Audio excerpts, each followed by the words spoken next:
خبر شامل کرتے ہیں کوٹ ادو سے دائرہ دین پناہ میں شمالی بازار میں محفل میلاد النبی صلی اللہ علیہ وسلم منعقد کی گئی، جس میں علماء، مشائخ، نعت خواں، عوام کی کثیر تعداد نے شرکت کی۔ مزید اس پر رپورٹ دیکھتے ہیں اپنے چیف رپورٹر باقر حسین کی۔ ہاں جی بالکل، ملک بھر کی طرح کوٹا دو دائرہ دین پناہ میں بھی میلاد مصطفیٰ کی محفلوں کا سلسلہ جاری ہے۔ اسی طرح دائرہ دین پناہ شمالی بازار میں محفل میلاد کی محفل منعقد کی گئی۔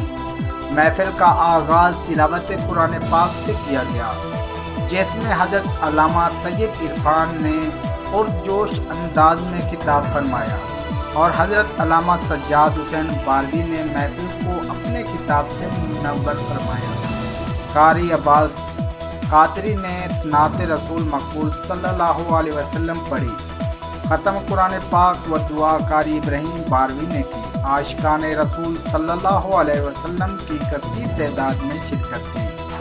محفل کا اہتمام انتظام زیر صدارت الحاج عطا محمد ہاشمی و قادر بخنجرہ نے کیا۔ کیمرہ مین شوکت علی بلوچ کے ساتھ باقر حسین، City 5 نیوز، کوٹا۔